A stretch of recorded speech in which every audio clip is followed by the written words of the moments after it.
Welcome to Liberty Ledger Crypto, where history, value, and curiosity meet.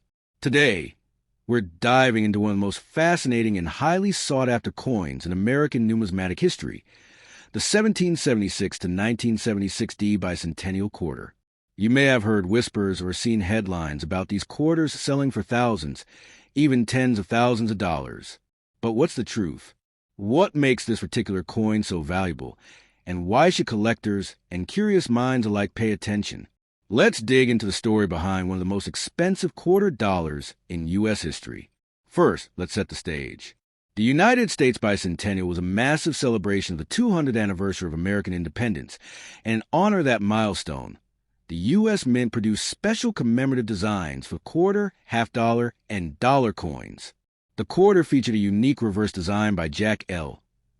AHR, showing a Colonial drummer with a victory torch encircled by 13 stars.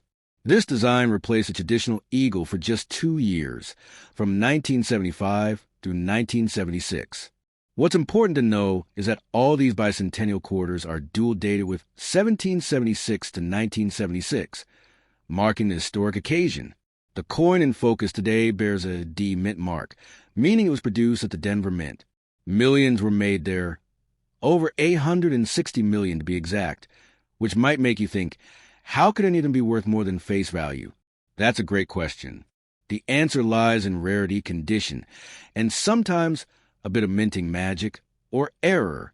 Most of these coins are only worth 25 cents to a few dollars, but a select few can fetch hundreds, thousands, and even more. So, what makes those specific coins so valuable? First, let's talk about condition. Coins graded by professional services like PCGS or NGC can be rated on a scale of 1 to 70. A coin that's rated MS 67 or higher, especially if it's a D mint mark coin, is incredibly rare. These coins are in nearly perfect condition, with sharp details, no scratches, and full luster. Just a handful of these high-grade quarters exist, making them extremely desirable to serious collectors. Now, here's where it gets really interesting. In recent years, there have been instances where bicentennial quarters, specifically the 1776 to 1976 D quarter, have sold for staggering amounts. For example, one pristine example graded MS 68 by PCGS sold for over $6,000. Another, struck in 40% silver and graded extremely high, reached close to $20,000 at auction.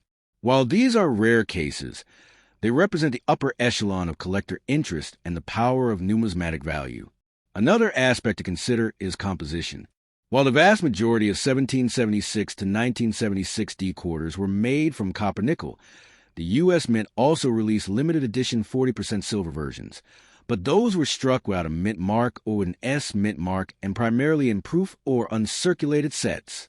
A silver-clad Denver Mint strike is not standard and would be an extreme rarity, possibly a mint error. If authenticated, that would massively boost its value. Then there are the error coins. These are coins that left the mint with unintentional flaws, double strikes, off-center strikes, wrong planchet errors, and die breaks.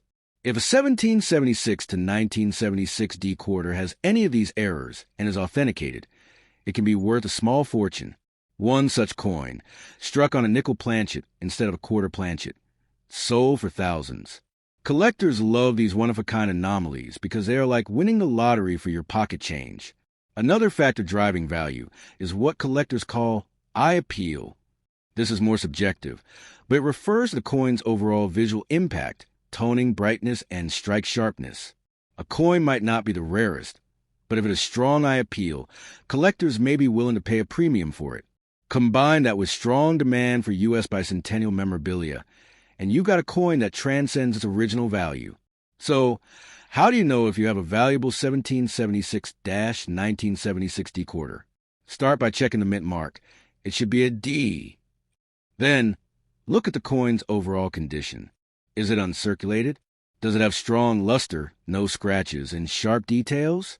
If so, it may be worth submitting to a grading service. You can also weigh the coin. If it's significantly heavier or lighter than the standard 5.67 grams, you might be dealing with mint error or an off-metal strike. That could be a major payday if you suspect you got something special. Your next step is to get the coin graded and authenticated. Services like PCGS, Professional Coin Grading Service, or NGC, Numismatic Guarantee